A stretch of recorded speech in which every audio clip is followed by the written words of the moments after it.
Nepal political crisis intensifies. The country's ruling Communist Party has expelled Prime Minister KP Sharma Oli. Oli has been expelled for his alleged anti-party activities. The decision was taken by the Standing Committee of the Nepal Communist Party faction led by former Prime Ministers Prachanda and Madhav Kumar Nepal after Oli failed to give a clarification to his quote-unquote anti-party moves. Now, the Prachanda-led faction sought explanation from Oli on the 15th of January. The Nepal Communist Party has been witnessing infighting for long. However, the crisis reached its zenith when Prime Minister Oli dissolved the parliament and announced snap polls last month. Oli defended the move by saying that the Prachanda-led faction was planning to file a no-confidence motion against him.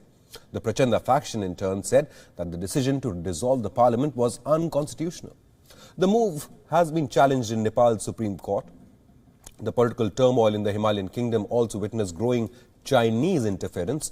This as Prime Minister Oli is said to be close to Beijing. In December 2020, China had sent a 4-member high-level delegation to Nepal to prevent a split within the NCP.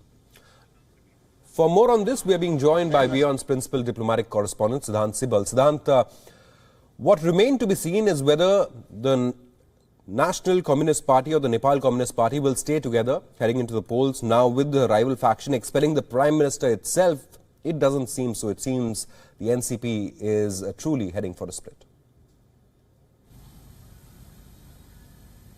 Well, of course, but the action taken by the Prachanda faction is something that was on expected lines, but it's a mere rhetoric because on papers the party has not split yet. We know that in the aftermath of the Nepali Prime Minister dissolving the lower house of the Nepali parliament, the party had undergone a split, but that was not on paper because the Election Commission is the body that finally takes a call on that, and the Election Commission of Nepal still have to take a record of the development and also legitimize which is the true successor of the party which of course has divided but not on paper. So the decision taken by the Prachanda faction is something that is a part of the claim and counter claim made by both the fractions of the party. But if we look at what has been the position of India and China on the entire division, because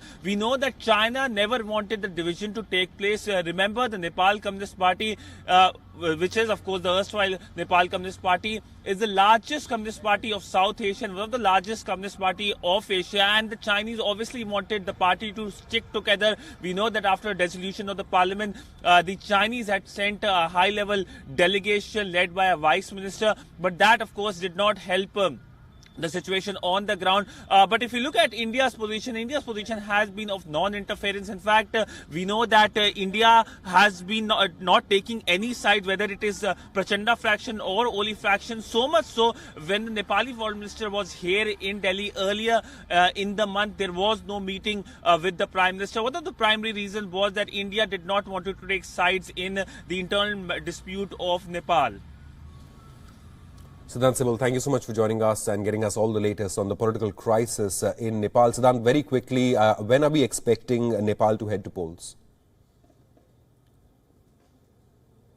Well, by April and March, this was something that was announced last year when the party and of course the lower house of the Nepali parliament was dissolved. But largely the big question is that whether, as you asked me the question, whether the party will stick together ahead of the polls. It is unlikely though, and both sides are expected to indulge in mudslinging ahead of the crucial polls. We know that when it comes to governance in the country, it is majorly impacted because of the dispute between both the fractions of the party, and we know that the Nepali Prime Minister has been taking a strong stance when it comes to his opponent Prachanda. In fact, the big question is how situation is going to go in next few months and weeks, because we know that vaccination is something that is top priority in South Asia, including in Nepal. In fact, just last week India had sent a gift to Nepal, the vaccine gift to Nepal, and it came just a week after the Nepali foreign minister was here in Delhi and requested the Indian side to send vaccine for the country, even as the number of cases in the country have been rising. Siddhant Sibal, thank you so much for joining us this morning and getting us the latest on the political crisis in Nepal. WION is now available in your country. Download the app now and get all the news on the move.